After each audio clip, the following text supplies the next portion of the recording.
क्लेश नाशाय गोविंदाय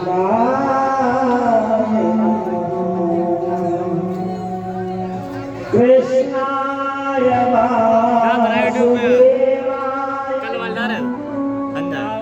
हरे परमात्मने प्रणतः क्लेशनाशाय गोविंदाय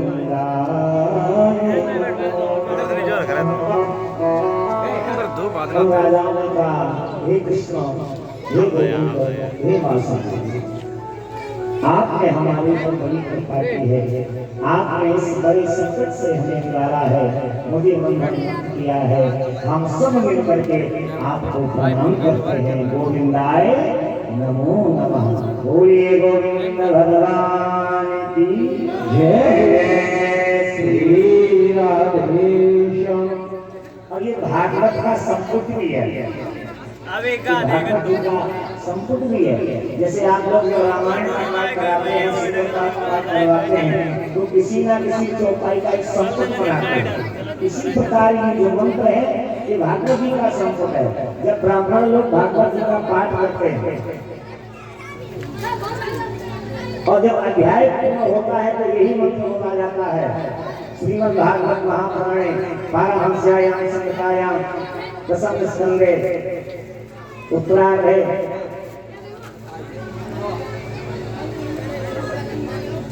नामी अध्याय कृष्णाय वासुदेवाय हरे परमात्मने प्रणतः क्लेशनाशाय गोविंदाय नमो नमः। हर अध्याय के बाद में यही जो मंत्र बोला जाता है, ये भागवत जी का सिद्ध मंत्र है। बोलिए भागवत भगवान की जय हो। सभी लोग पहुंचते हैं, यज्ञ की तैयारियां चल रही हैं और भक्तों भगवान में पहुंचे विजय प्राप्त करके तो भक्तों वहां पर सभी को काम बांटा था। भीम को भोजन परोसने का काम दिया गया। कौन सा काम दिया गया? भोजन परोसने का। क्यों? ये खाते भी खूब है तो लोगों को खिलाएंगे। कभी कंजूस व्यक्ति को परोसने में नहीं लगाना चाहिए। अब वो स्वयं में खाएगा तो दूसरे क्या खिलाएगा।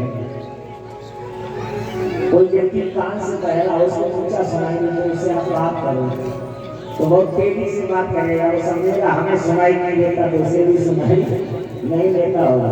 तो भीम खाते भी खूब है तो दूसरों को खिलाते भी खूब है। भीम को भोजन परोसने का काम दिया गया। दुर्योधन को खजाने का मालिक बनाया गया। पांडवों ने कहा महाराज हो गई है। क्यों? बोले दुश्मन के हाथ में तिजोरी की चाबी पकड़ा गया। भगवान का चिंता नहीं करो, इसके हाथ में से देखा है अगर ये 10,000 खर्च करेगा तो 1 लाख आ जाएंगे, 1 लाख करेगा तो 10 लाख आ जाएंगे। तो कोई बात नहीं। सहदेव से बुलाया, सहदेव को काम सौंपा गया कि तुम पूजा पाठ के सामने नहीं लाओगे। नकुल ध्रुव साधन में नकुल को काम सौंपा गया कि आप सारा हिसाब किताब रखोगे। ये सब सारी व्यवस्था कहाँ से उनको नहीं आई है। द्रौपदी को भोजन बनाने का काम दिया गया और भगवान ने कहा तुम्हें संत ब्राह्मण आएंगे, उन सभी के चरण में घूमूंगा और सभी की झूठी पत्तलें नहीं उठाऊंगा। पत्तलें उठाना पर रोना माधव ने स्वीकार किया। दरबार सजाना स्वागत कार्य भक्तम गुरु ने काम दिया। धर्मराज कृष्ण ने कहा नहीं ऐसा नहीं होगा तो भगवान ने कहा धर्म जाए और जो हमारा यज्ञ में कोई भाग नहीं। भक्तों जो छोटे से छोटा काम करने के लिए जो तैयार हो जाता है वही महान होता है। ये प्रारंभ हुआ, पूर्ण आहुति हुई, घंटा नहीं बजा, सोचा यज्ञ में कोई त्रुटि रह गई। सभी ने भोजन किया। नगर से बाहर एक संत बैठा हुआ भजन कर रहा, उसने भोजन नहीं किया। द्रौपदी जी इसको बुला के लाई, मना के लाई, भोजन किया। विजय शंख बजा, बोले यज्ञ नारायण भगवान की जय हो। सभी लोग चल दिए। तो भक्तों मैदानों के द्वारा एक ऐसे महल का निर्माण किया गया था जहाँ जल की जगह थल और थल की जगह जल, जहाँ सूखा था वहां पानी, जहाँ पानी था वहां सूखा दिखाई दे रहा था। ये चला, ये गिर पड़ा, अंटालिका पे द्रौपदी खड़ी हुई हंस लेते हैं, अंधों के अंधे होते हैं। भक्तों, यही महाभारत के युद्ध का कारण बना। और स्नेहकारी भाभी क्या कह रही हो, अंधों के अंधे होते हैं, तो मैं भी प्रण करता हूँ अगर सभा के मध्य में मैंने तुम्हें निरस्त नहीं किया कि वहां सब अंधों की सभा होगी, कोई देखने वाला नहीं होगा।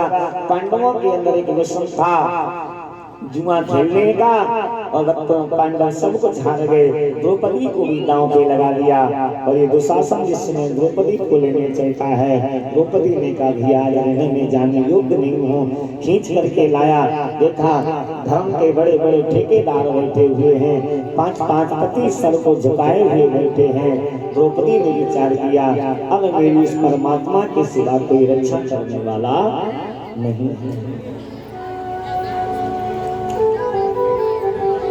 द्रौपदी ने आवाज लगाई,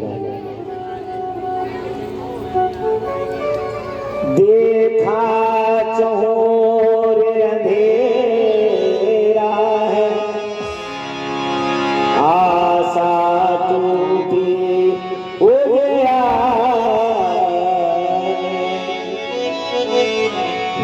ऐसी उन दुख की झड़ियों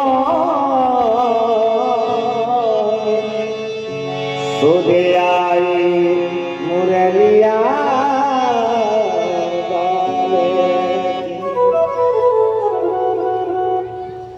कहाँ जा छुपे हो प्यारे कन्हैया, यहाँ लाज मेरी लुटी जा रही। कहाँ जा छुपे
भगवान को पुकारा। भक्तों, भगवान आए।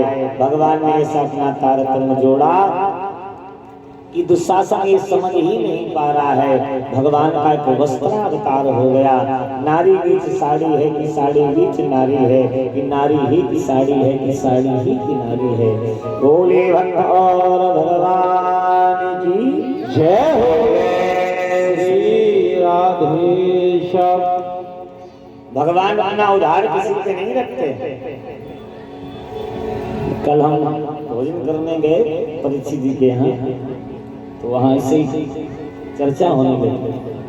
हमारी बहन जी कह रही, भगवान ने गीता में कहा है हम अपना रखते किसी पे नहीं, तुरंत जो है चुका देते, किसी का उधार नहीं रखते। भगवान ने ये वस्त्रावतार क्यों लिया? एक बार भगवान की उंगली में चोट लगी, रक्त प्रवाहित होने लगा, 16,108 रानियां हैं, दौड़ती हैं मल्लम पट्टी लेने के लिए, तो वहीं पर द्रौपदी भी थी। द्रौपदी ने अपनी कीमती साड़ी को फाड़ दिया और फाड़ के वो चीज भगवान की उंगली में लपेट दिया। भगवान ने कहा, बहन ये तुमने क्या किया, अपनी बेश कीमती साड़ी फाड़ दी। जाओ, मैं वचन देता हूँ, अगर समय मिला तो मैं एक एक धागे का मोल चुकाऊंगा, एक एक धागे का मोल चुकाऊंगा। तो भगवान ने वही मोल चुकाया है और भगवान ने वस्त्रावतार लिया और भगवान ने द्रौपदी की रक्षा की। बोलिए भक्त और भगवान की जय हो। श्री राधेश्याम। आगे के प्रसंग में बड़ी ही सुंदर भगवान की कथा है। ये भगवान की कथा कैसे है?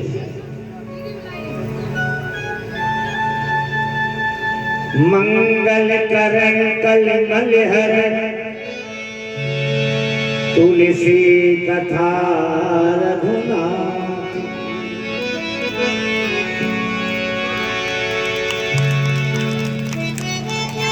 बोले भागवत भगवान की जय हो। देखिए, सत्संग का एक क्षण मिल जाएगा, कितना, जरा ध्यान से सुनना आप लोग। सत्संग का एक क्षण मिल जाए और प्रसाद का एक कण मिल जाए। कभी कभी लोग प्रसाद पे झगड़ जाते हैं, हमें कम दिया तुमने ज्यादा ले लिया। तो यहाँ तो बड़ी बहुत अच्छी व्यवस्था है, आज भी बहुत अच्छी व्यवस्था है, माल टाल लग रहा है। हाँ, हम तो कहते हैं भैया ऐसे ही भंडारे खाली छंटे रहे भैया के दरबार में। तो सत्संग का एक क्षण और प्रसाद का एक कण, इससे ही उद्धार हो सकता है। कैसे, जरा ध्यान देना आप लोग। सत्संग का एक क्षण कैसे हमारे आपके जीवन को बदलता है। एक बार क्या हुआ, एक जगह कथा हो रही थी, तो वहां पर एक सेठानी जी नित्य कथा सुनने आया करते थे। शाम को जब वो अपने घर जाएं तो अपने सेठ जी से कहें कि आप भी कथा सुनने चला करो, बड़ी सुंदर भगवान की कथा हो रही। तो सेठ जी कह दे, आज नहीं कल चलेंगे, आज नहीं कल चलेंगे। आज कल के चक्कर में 6 दिन निकल गए, 7वां दिन था। जैसे यहाँ बस थोड़ी देर में कथा विराम होने वाली, तो क्या देखा, जो पंडित जी कथा कह रहे थे वो सेठ जी से परिचित थे। पंडित जी ने क्या देखा, सेठानी जी सेठ जी का हाथ पकड़े खींचती चली आ रही है, जल्दी चलो नहीं कथा निकल जाएगी, जल्दी चलो नहीं कथा निकल जाएगी। जब वहां पंडाल में पहुंचे तो पंडित जी ने सेठ जी से कहा, आइए आइए आइए, बैठे बैठे बैठे। सेठ जी बैठ गए, थोड़ी देर कथा हुई, आरती का समय हुआ। सेठ जी ने कहा उठिए उठिए, पंडित जी ने कहा उठिए। सभी लोग खड़े हुए, आरती हुई, उनका जाइए जाइए, सभी लोग चल दिए। तो पंडित जी ने कहा, अरे सेठ जी थोड़ा प्रसाद तो लेते जाइए। सेठ जी ने प्रसाद लिया, अपने घर। शाम को जब भोजन इत्यादि से निवृत्त हुए तो सेठानी जी ने पूछा, आप कथा सुनने गए थे, आपने कुछ सीखा कथा में? तो सेठ जी ने कहा, और तो हमारे कुछ समझ में नहीं आया, पर हमने पंडित जी की 5 बातें याद कर ली। बोले 5 बातें कौन कौन सी? बोले जब हम पहुंचे तो पंडित जी ने कहा, आइए आइए, बैठिए बैठिए, उठिए उठिए, जाइए जाइए, थोड़ा प्रसाद तो लेते जाइए। भक्तों, इन 5 बातों को सेठ जी ने अपने जीवन में उतार लिया। अब ये क्या करते हैं, सुबह पहुंचे अपनी दुकान पे, बढ़िया ठंडा जल रखा और बढ़िया एक टोकरी में प्रसाद रखा। जो भी व्यक्ति आता है, आइए आइए, बैठिए बैठिए बैठिए, लोग सामग्री लेते, उठिए उठिए उठिए, जाइए जाइए, थोड़ा प्रसाद तो लेते जाइए। अब सेठ जी को तो भोजन करने की भी फुर्सत नहीं है, तो चोरों ने एक दिन विचार किया, चलो सेठ जी की चोरी की जाए। बहुत पैसा हो गया। तो पहले के समय में सेंध लगाई जाती थी, दीवार काटी जाती थी। जो पहले लोग धन दौलत जो हनुमान जी से घर में रखते थे, बैंक की इतनी व्यवस्था नहीं थी, तो चोरों ने दीवार काटी और दीवार काट के जो चोर अंदर घुसने लगे तो हुआ क्या, सेठ जी का शुक्र चालू हो गया। और कभी कभी हम लोग दिन में जो काम करते हैं वही रात में भी करने लगते हैं। ज्यों चोर अंदर घुसे, सेठ जी का शुक्र चालू हो गया। उनका तो नियम था, सेठ जी ने कहा आइए आइए। चोरों ने देखा, हमें लगता कि सेठ जी जग रहे हैं। अब अंदर घुसे, ज्यों झुके बैठने के लिए, सेठ जी ने कहा बैठिए बैठिए। चोर बैठ गए। चोरों ने कहा भैया यहाँ दाल नहीं गलेगी। चोर उठ करके खड़े हुए, सेठ जी ने कहा उठिए उठिए। चोर चलने के लिए तैयार हुए, सेठ जी ने कहा जाइए जाइए। बाहर निकल के खड़े हुए, जो भागने के लिए तैयार हुए, सेठ जी ने कहा थोड़ा प्रसाद तो लेते जाइए। चोरों ने समझा कि मार पड़ने वाली। सवेरा हुआ, सेठ जी ने कुछ नहीं देखा, स्नान ध्यान दिया, अपनी दुकान पे पहुंच गए। चोर पहुंचते हैं, चोरों ने कहा सेठ जी हमें क्षमा कर दो, हमसे बहुत बड़ी गलती हो गई। तो सेठ जी ने कहा क्या हो गया? अरे महाराज क्षमा कर दो, अरे आप तो बड़े दयालु हैं, अरे आपका तो स्वभाव बड़ा निर्मल है। तो सेठ जी ने कहा हो क्या गया?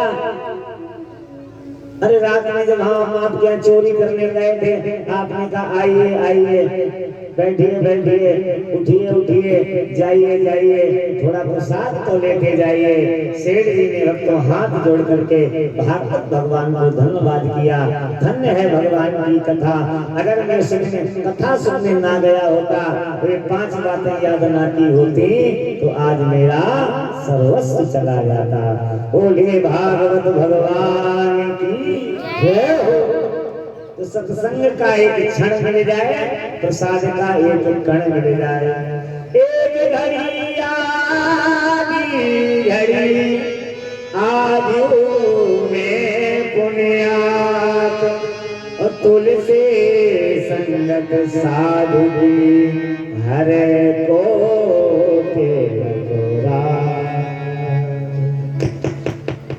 श्री सुखदेव जी महाराज राजा परीक्षित से कहते हैं, राजा कृष्ण सीत सखा कश्यप ब्राह्मणो ब्रह्मवित्तमा विरक्तेषु प्रशांतात्मा जितेन्द्रिया। सुखदेव भगवान कहते हैं, राजा भगवान कृष्ण के एक मित्र थे। बोले कौन थे? बोले ब्राह्मणों। दो मित्र कौन था? बोले ब्राह्मण था। बोले कैसा था? ब्रह्मवित्तम। लोग कहते कि सुदामा जी गरीब थे, तो ऐसा नहीं, सुदामा जी सब को धनवान है ही नहीं। यहाँ पे लिखा ब्राह्मणों ब्रह्मवित्तम, जिसके पास में ब्रह्म रूपी बैंक हो, क्या वो गरीब हो सकता है? फिर नरोत्तम साहब जी ने लिखा कि ब्राह्मण का धन केवल भिक्षा, तो भिक्षा का एक अर्थ भजन नहीं होता है। भिक्षा कर भोजन करें, तो लोगों ने भीख से लगा लिया है। कैसे विरक्त रहते हैं, विरक्त इंद्रियार्थेषु प्रशांतात्मा जितेन्द्रिया। और ये हमेशा मुस्कुराते रहते हैं। आप लोगों ने देखा होगा, बहुत से लोग हमेशा हंसते ही रहते हैं, हंसी बनी रहती, और बहुत से लोग हमेशा मुंह लटकाए रहते हैं। तो ये ब्राह्मण कैसे हैं? प्रशांत आत्मा, हमेशा मुस्कुराते रहते हैं। और ये जितेंद्रिय कौन है? जितेंद्री। जितेंद्री 2 लोगों के लिए आया है। यहाँ पे सुदामा जी के लिए आया है, और एक हनुमान जी के लिए आया है। मनोज बम्मारुततुल्य वेगम जितेंद्रियम बुद्धि मताम वरिष्ठम। एक हनुमान जी के लिए जितेंद्रिय आया है, और एक सुदामा जी महाराज के लिए जितेंद्रिय आया है। तो हमारे हनुमान जी महाराज जितेंद्रिय है। और ये हनुमान जी जो महाराज है, भक्तों, एक कलिकाल में प्रत्यक्ष देवता है, क्योंकि जीवित है। कलौ चंडी विनायको कलौ हनुमत विनायको। इस कलिकाल में माँ भगवती और हनुमान जी की आराधना की जाए तो शीघ्र फल प्रदान करते हैं।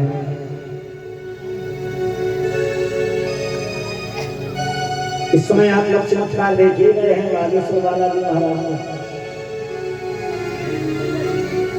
एक सच्ची घटना आपको बताता हूं। दो घटनाएं घटी हमारे साथ, बिल्कुल सच। अभी हमारी नवंबर में कथा थी घाटमपुर में,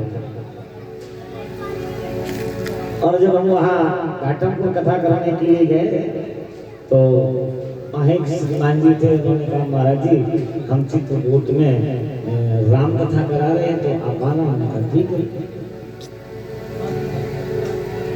तो हम वृंदावन से हम और हमारे श्रीमती जी के पिताजी, तो हमने कहा चलो चित्रकूट घूम के आते हैं। और हमारी पत्नी की इच्छा थी कि ऐसा करना, आप चित्रकूट बाद में जाना, आप और पिताजी जो है पहले बागेश्वर बालाजी पहले चले जाना। तो हमने कहा ठीक है। तो हमने इटावा से बस पकड़ी महुआ के लिए। हम जाते रहे थे चित्रकूट, और जब हम महुआ पहुंचे तो वहां रास्ते में एक व्यक्ति चढ़ा करने से पहले, तो उसने टिकट ली, कहा मुझे बागेश्वर बालाजी धाम जाना है। तो हमने कहा भैया यहाँ से कितनी दूर है? तो उस व्यक्ति ने कहा 50 किलोमीटर है। तो हमने पिताजी से कहा, तो हमने कहा ऐसा करते हैं चित्रकूट बाद में चलेंगे, पहले चलो बागेश्वर बालाजी चलते हैं। तो वहां गए, दर्शन किया। तो जाना कहाँ था? चित्रकूट पहुंच गए बागेश्वर बालाजी महाराज। ये बालाजी महाराज की कृपा। और महाराज जी की कथा हुई बुलंदशहर के पास में। तो वहाँ हमारे ससुर जी और हमारी दो सालियां, ये वहां पर पहुंची, दरबार लगा हुआ था। तो रात में पहुंची, आगे भीड़ बहुत थी। और जब दरबार जब खत्म हुआ तो भीड़ भाड़ में हुआ क्या, हमारी साली का जो है बैग वो वहां छूट गया। उसमें पैसे भी थे और कुछ कागज भी थे। और ये घटना बताएं तो हमारा नक्शा वैसा है, जब यहाँ से वो घर से चले तो हमारी पत्नी ने कहा वो ज्यादा भक्त है। उसने कहा ऐसे जनित में बाबा ढोंगी सब घूमते रहते हैं। कभी हम लोगों ने देखा ही मीडिया में, कितनी मीडिया पीछे पड़ी रही। तो हमारा सारा पेपर देने जा रहा था, जाते जाते आगरा में उसका पेपर छूट गया। क्यों? उसने कहा ऐसे महात्मा ढोंगी बने ही रहते हैं। जब वो बैग छूट गया, वो साली हमारी रोने लगी। उसने फोन किया, अरे कोई बाबा बाबा जी नहीं होते हैं, सब बेकार है। और वो रोने लगी क्योंकि इधर हमारे साले ने कह दिया था ये सब बाबा ढोंगी होते हैं। उसने कहा हम घर जाएंगे तो घर पे जाके डांट पड़ेगी। तो उसने हमारी पत्नी को फोन लगाया।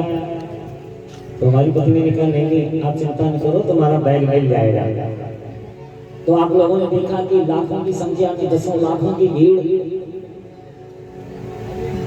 दरबार जब खत्म हो गया, कथा का समय था 3 बजे से, तो जहां पंडाल लगा था वहां से हमारे ससुर जी हमारी सालियां ये 3 किलोमीटर दूर निकल गए। अब वहां जाके जब ये रोने लगे कि हमारे कागज भी चले गए, पैसे भी चले गए, घर जाएंगे तो डांट भी पड़ेगी। तो हमारी पत्नी ने कहा तुम चिंता मत करो। बोले अगर तुम्हारी साली ने कहा अगर बालाजी सच्चे हैं, महाराज जी सच्चे हैं तो हमारा बैग मिल जाएगा। तो हमारे ससुर जी को वहाँ खड़ा कर दिया। ये वहाँ पर आई और देखा वहाँ पर महाराज व्यास गादी की सत्य घटना, एक वृद्ध महात्मा बैठे हुए, बूढ़े महात्मा हाथ में डंडा लिए, सभी लोग चले गए। हजारों बैग वहाँ पड़े। तो उन महात्मा जी ने पूछा बेटा क्या हो गया? तो ये रोने लगे कि महाराज जी हमारा बैग छूट गया, उसमें पैसे भी थे, कागज भी थे, और अगर नहीं मिले तो हमारी बहुत डांट पड़ेगी। तो ये जो ऐसे झालर होती है मंच जो बना हुआ, तो वो महात्मा जी में बेंच था, तो बेंच से झालर को हटाया कि बेटा ये तो तुम्हारा बैग नहीं है। बोले हाँ महाराज जी यही मेरा बैग है। अब वो लेकर चली और उन्हीं साली वो हमारे ससुर जी 3 किलोमीटर दूर खड़े, अब वो वहां पहुंच नहीं पाई और उन्हीं महात्मा ने जाके हमारे ससुर जी को बता दिया कि आप चिंता मत करो, आपकी बेटी का बैग मिल गया। बोली बालाजी महाराज, ये बिल्कुल सत्य घटना है। हनुमान जी ने ही बैग मिलाया और हनुमान जी जाके पहले इनको बताए कि आप चिंता मत करो कि आपका बैग मिल गया। तो हनुमान जी महाराज एक ऐसे देवता हैं इस कलिकाल में, कवन सुकाज कठिन जग माही, जो नहीं होए तात तुम पाही। तो इस कलिकाल में हनुमान जी महाराज जितेंद्रिय हैं और एक सुदामा जी महाराज जितेंद्रिय हैं। सुदामा जी कहते किसको हैं? सु माने सुंदर, दाम माने रस्सी, जिसने सुंदर प्रेम रूपी रस्सी के द्वारा उस परमात्मा को बांध लिया हो वही जीव सुदामा है। और इस जीव की जो पत्नी बुद्धि रूपी सुशीला है, मन चंचल एक बेटा सुशील है। एक बार क्या हुआ, भगवान जब विद्या अध्ययन करने के लिए गए, पैर में कांटा लग गया, निकालते रहे नहीं निकला, दांतों से कांटे को निकाला तो भक्तों से भगवान कृष्ण और सुदामा भी मित्र हो गए। एक साथ भोजन शयन करना, विद्याध्ययन करना। एक दिन क्या हुआ, आश्रम में संधा नहीं थी, लकड़ी। गुरु माता ने कहा बेटा लकड़ी ले आओ। 2 मुट्ठी चने दिए। भगवान कृष्ण और सुदामा जी जिस समय चलते हैं, जंगल में जाकर के पहुंचे, भगवान ने कहा भैया चढ़ जाओ पेड़ पे। सुदामा जी ने कहा लाला अग्रे अग्रे ब्राह्मण नदी नाले पर चला। ब्राह्मण को पेड़ पे चढ़ना, नदी में घुसना, ये सब वर्जित है। भगवान तो पेड़ पे चढ़ गए। भगवान ने अपनी माया का जिससे आवाहन किया, हवा चलने लगी और जल वर्षा होने लगी और विश्व में जल बरसने लगा। भगवान कृष्ण ने कहा भैया जरा समझ के रहना, वो जो गुरु माता ने चने दिए थे, सुदामा जी महाराज ने चनों को चबाने लगे और तेजी से जल वर्षा और तेज भूख लगी तो एक मुट्ठी चने बचे हुए वो भी सुदामा जी ने खा लिए। जल बरसना बंद हुआ। जब चलते हैं लकड़ियों के गट्ठर बांध के रास्ते में भगवान ने पूछा सुदामा जी से दिया, गुरु माता ने वो चने दिए थे, वो चने कहाँ हैं? सुदामा जी ने कहा लाला वो तो मैंने उसी समय खा लिए थे जब तुम पूछ रहे थे भैया क्या खा रहे हो, तो वह तो भगवान ने कह दिया। नेत्र में साथ में करनी नहीं थी चाल, इसीलिए हो जाओगे तुम जल्दी कंगाल। आपको ऐसा नहीं करना। सुदामा जी ने कहा मैं कितना भी निर्धन हो जाऊंगा तुम्हारे दरवाजे हाथ फैलाने नहीं आएंगे। भक्तों विवाह हुआ, भगवान द्वारिका के राजा बने। सुदामा जी का विवाह हुआ, पत्नी का नाम सुशीला है, एक पुत्र है। एक दिन क्या हुआ, सुदामा जी के यहाँ 4 दिन हो गए चूल्हा नहीं जला।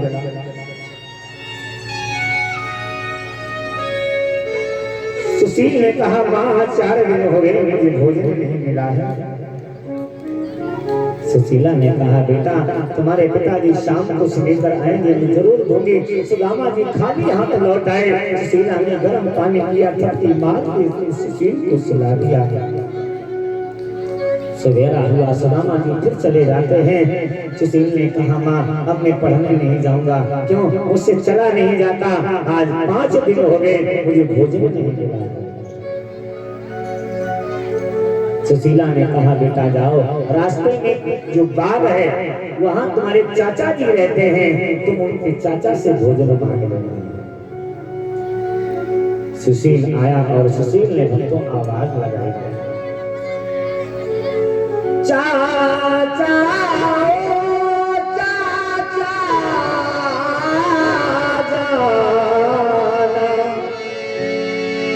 तुम मेरे